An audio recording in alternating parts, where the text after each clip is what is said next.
short course, we're going to be creating an illustration that's revolved around a lighthouse off the coastline. And this is kind of a playful illustration that we're going to do in Affinity Designer.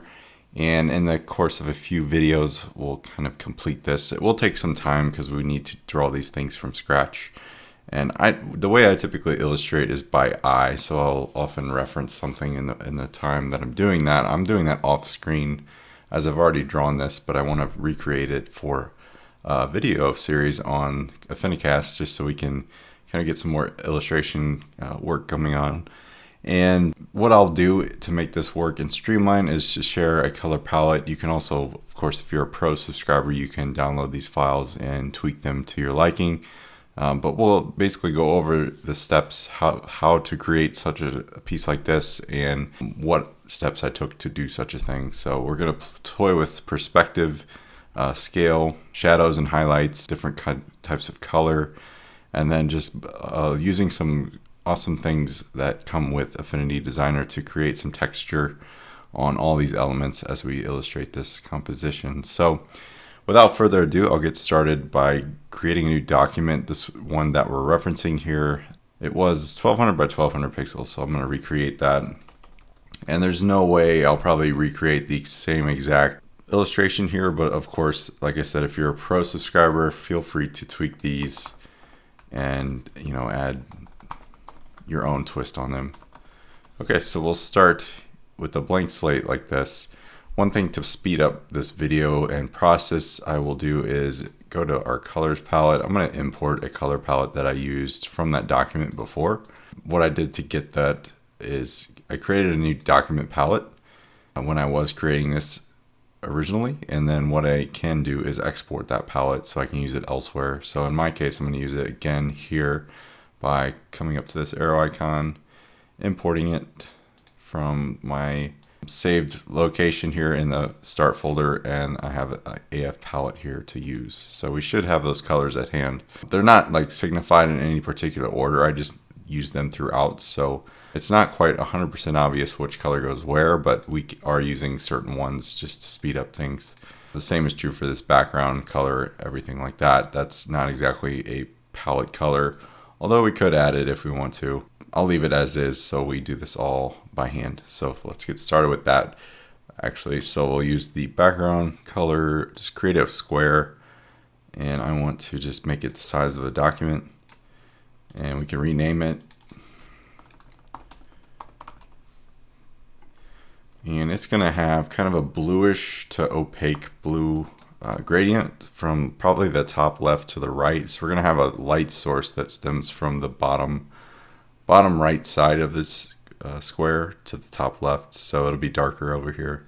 Capturing this illustration at dusk or right before dark lighting. So think about that as you're illustrating this along with me if you're following. Okay, so let's get the gradient intact. We can just grab the gradient tool and have a default here for starters. I can go up and edit this color. And we're gonna make it kind of a tealish blue, I think, to start with. Let's see if we can find a good home here. A little dark, maybe even a little greenish in that tint. This could come out of the way probably if we wanted to make it easier to see. Oops.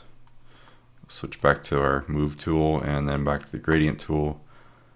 And then the bottom right color is going to be kind of a grayish white like it is, but still a blue tint. So we'll kind of maintain that color just washed out.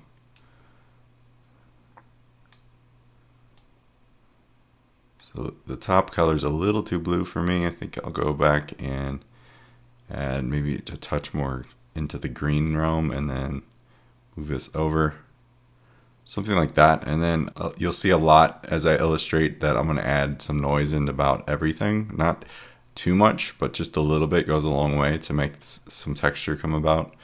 And it makes all the difference in the work that you produce. And it's really one of my favorite features that's pretty trivial in Affinity Designer. So we've got our basis here. The next step is probably to draw the lighthouse so we can get that into perspective. It's going to be just this cylinder kind of shape, so we'll start with that and kind of work from there. So I'll start with the rectangle tool that will end up tweaking to be more of what we're after. And it's going to use the same gradient we just started with, but I'm going to change it to this basic color here, or maybe even this one actually. So we can edit that later on in terms of the direction of the gradient, but that's kind of what we're after. Right now it's pretty big in terms of width, but we do want it to slope in. So I'm going to already convert this to curves because I like to just edit point by point. I will tweak the gradient though. I kind of want the dark side of this to be over on this side and the light over here, and then we can make the width of this overextend just so it's not so abrupt of a gradient. Just kind of a really gradual one. And even the dark could come over some too. So something like that to start with.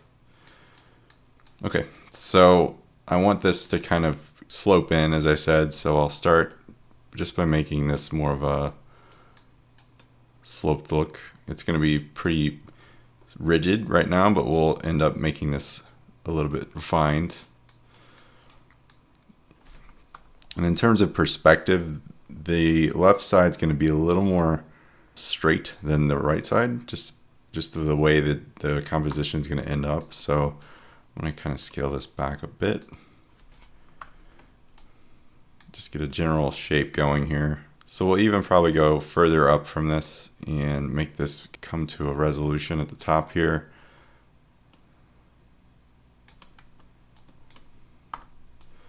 And then we can draw the very top shape just to get that going. I'll probably start with a, let's use a triangle tool, and we'll create that dome piece. And this will have like a flag at the very top just to kind of give it some whimsical qualities. Okay, so that's a very rigid shape, so we'll want to actually contour it to be kind of cylindrical as well. And it also needs a bottom rim that's going to be a shape like this. And we'll go make it a little smaller and longer, and it's going to be a darker shade, so we'll probably do that color. So I'm going to convert this triangle to curves, and it needs to basically just from the bottom here, right in the middle, as close as you can get it, just click and drag up a bit. And then the same is true for this shape. Sadly, we'll need to actually convert this to curves to do the same, but that's okay.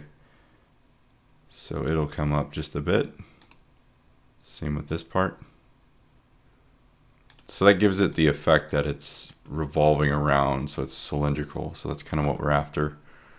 And then we can come down to the very bottom here and just kind of overlap that part,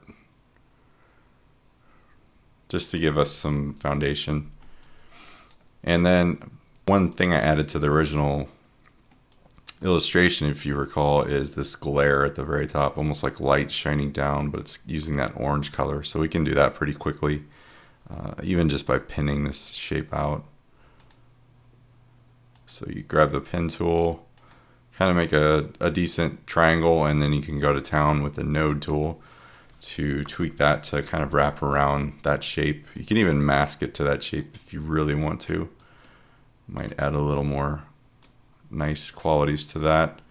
So maybe we'll do that. I'll make that color, that gradient maybe, and then we'll mask it to that. So I'll put it below right here.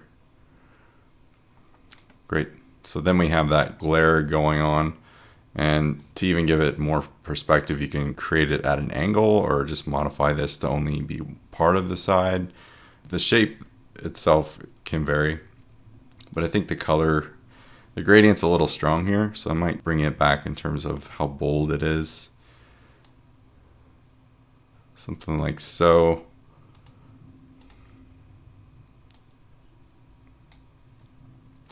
And maybe even reduce the noise. Just kind of want it to be a soft effect. Not all the way, but some. I like to work from top to bottom, so I'll start there. I'm going to first start with a very top window, and these can just be squares to start with. If you want to round the corners, feel free. I just think a square from the distance looks a little more believable. So we'll start there. This is going to be probably the smallest square we create, and then the rest will contour and be larger. So I'm going to make this probably like, you don't need to be exact, but I'll just throw 8 by 8 out. Okay, so that's the first window, and below that's going to be just the new, like almost like a balcony look piece. So it's going to be much similar to that lip we created before this part, but wider and larger. And we'll actually come forward. I hit Command right bracket there to do that.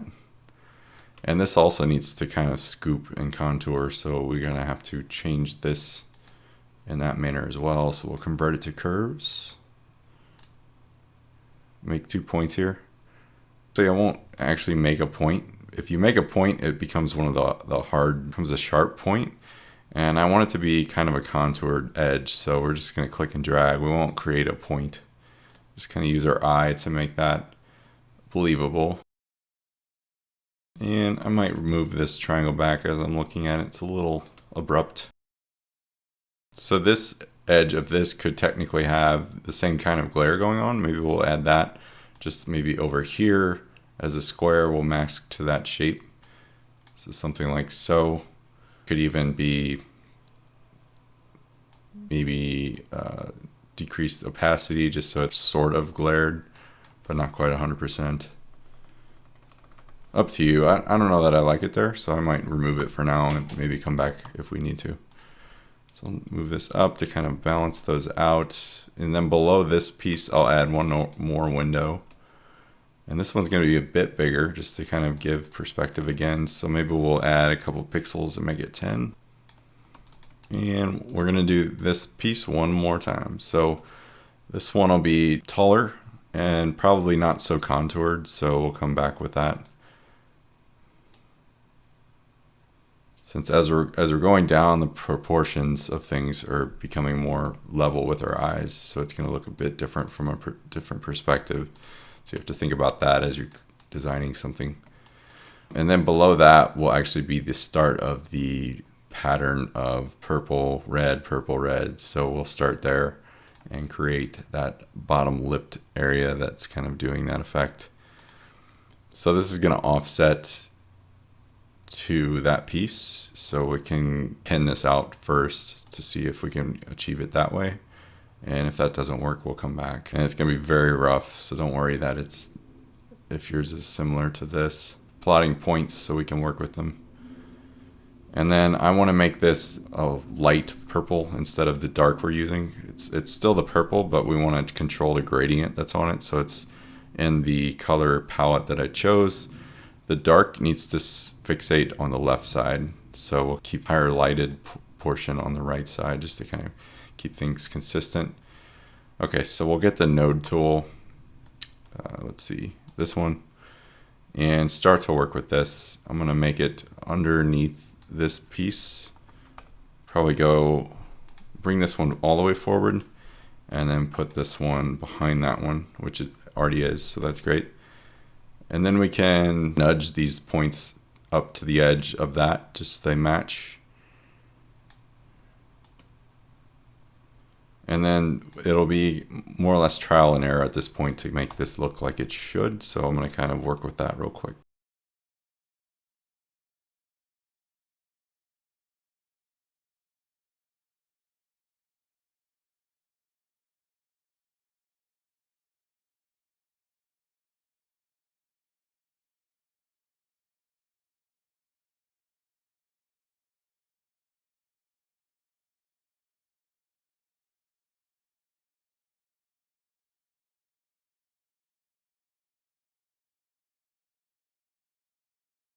Okay, one trick I've learned to make a common shape free-handed is to make half of the side first and then repeat the other shape by just duplicating it with doing Control Option Shift click here, and I'm going to transform this horizontally and then just join those shapes in the end so they're more symmetrical, so we almost get a duplicate of that shape but just in a different manner. So I found that to be the most time-saving method there. I was struggling to get it to look, in proportion. It's okay if they're not perfect, but I think in this case, it's kind of what I'm expecting if I'm looking at it. So I went with that and ran with it. And then once you join the shapes, like I just did there, I'm going to go ahead and remove some points on the paths, and then we can tweak the points independently. So we'll actually add one back and then just grab that shape and just scoop it up just a bit, just so we get that perspective back we're after.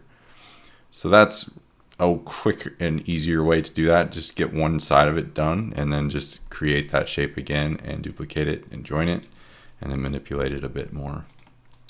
So moving on, I'll probably start etching out just these lines I want to add for some texture in this lower portion here. And these are going to be kind of a lighter blue color, just so they pop through but aren't just like super prominent. So I'll go just a shade lighter than that shade to make sure it's actually a stroked path. There we go. And we'll mask it to that shape below it. So this is this shape. I don't know what to honestly call it, so I'll leave it as is, but we just can duplicate that curve and slide it over, and then probably just hit Command J a few times and it will continue that process. It won't be perfect to start, but they will be in symmetry in terms of width. So from there you can grab them all and we can just increase the size of them. Obviously the way they're scattered and plotted there, they need to rotate a bit just to look like they should. So I'll go through and do that real quick just so they kind of mimic the proportions we're after. They're a little bold. I'll probably go ahead and make them a touch darker than they are, just to see how much we can get through there. Okay, so from a distance, that's not too bad, and I think we'll work with that. It's not 100% like the other, and that's okay. I think I might scale this and push it up just a bit so it's further behind that piece. But all in all, I think we're taking shape here. I might even make those darker so they're still blending a bit more into that darker blue behind. You just want a little accent there, nothing crazy. Maybe we'll add some noise to that. If you want to find the shortcut for noise, go to the fill here, opacity, but click it, and then noise will pop up. It's kind of a gotcha. It took me a while to find. And I might, for grins, make these corners a little less rounded, but since I already converted it to curves, I might leave that be. You might consider doing that before you convert it to curves. It's still a little hard to come back from that. Okay, so let's run from there and move down to the next portions. We basically just need to toggle this checkered pattern of the orangish gradient and the purple gradient. So I'll just create a few more shapes to get the purple parts since the base is already this orange. And these don't have to be perfect because I plan to mask these to that shape. But we do need to make that fill the same gradient color we were using. I think it's, where is it? I think it's this one. Yeah. Definitely make sure you pay attention to the light source as the gradient on this one. We kind of want this same pattern in place here. So I'll probably mimic this one to be the same.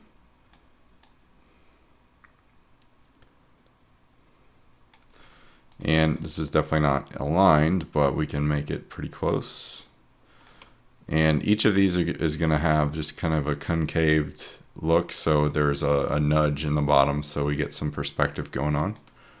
So let me drag this below the main shape that we're going to crop to. There we go. So now we can scale this any which way and it'll maintain the shape behind it. Okay. And then we'll do one more. That's going to be the very bottom of it. And this will be less and less contoured as we get to the bottom. So the top will actually be contoured. The bottom is going to be straight.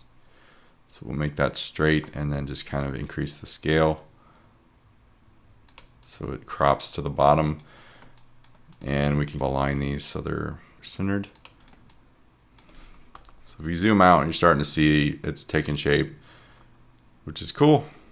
Bottom could probably increase in width just a tad. So I might do a couple nudges to the right on that point and then come back over to each shape and increase its size, shift dragging it.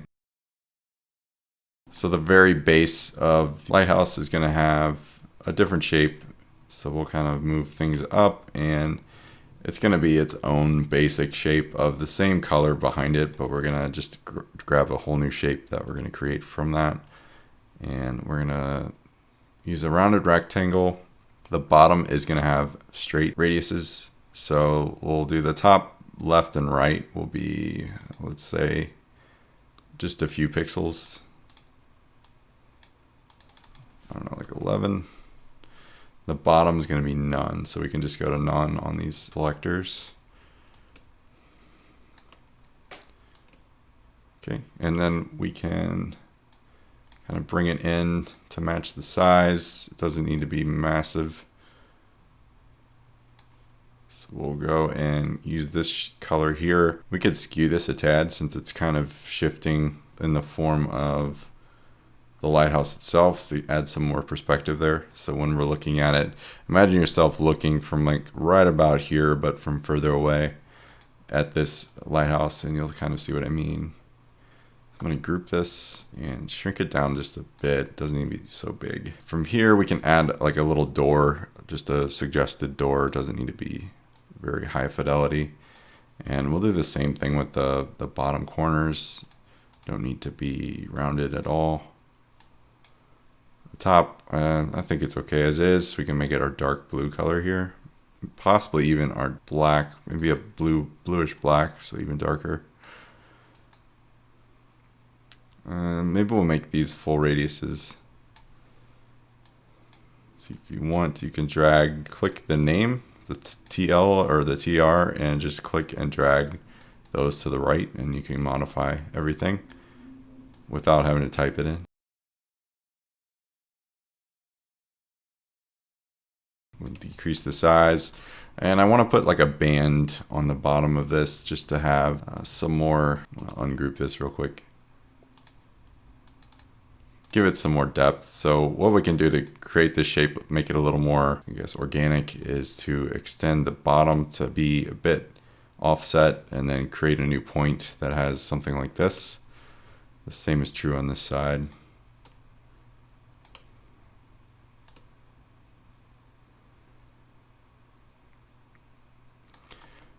Okay, so something like that, and then it kind of looks rounded in the sense, if you can see what I mean. So then we want to create a band that goes around the whole bottom part, something like that, and we can mask it to that shape. But then I'll convert that to curves too, and then just contour it up like we have been for everything else, ever so slightly. Great. And that can be that deep color, or we can create the similar color that we had before. I don't mind it at its very darkest there. It's okay to me. Maybe we'll make it a little smaller.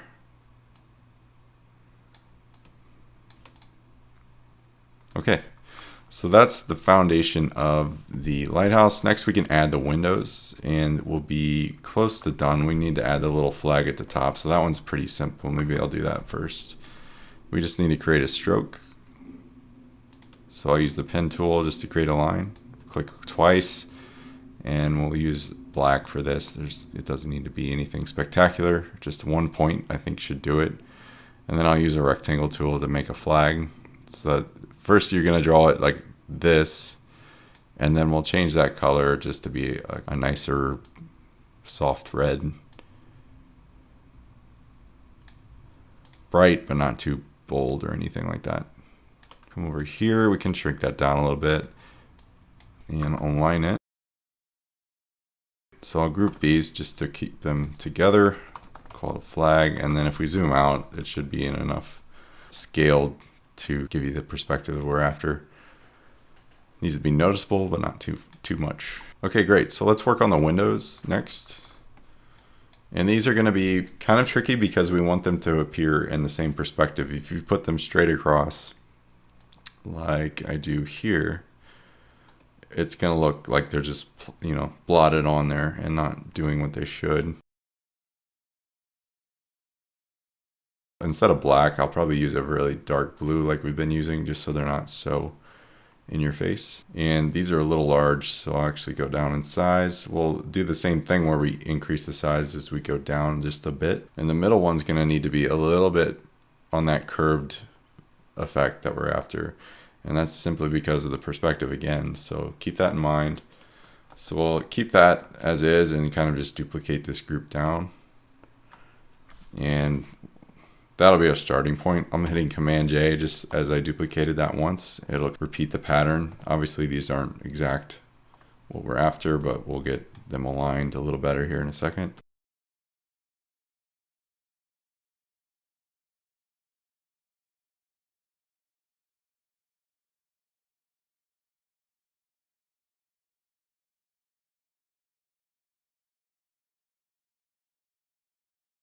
Your results might vary with the windows, and that's okay. I kind of space them out to the path they would look okay in my perspective. I'll probably go back and tweak some of these off screen.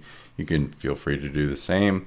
It doesn't need to be perfect, but they are bold, so you almost want them to appear at least balanced in such a way. That'll probably wrap up this video, and in the next one we will continue on setting the scene for where the lighthouse will actually, sit. So it'll create a landscape. So we've got mountain ranges, some clouds, birds, the actual water below here, if you didn't know that was water, and some tree lines and stuff like that. So we'll start digging into that in the very next video.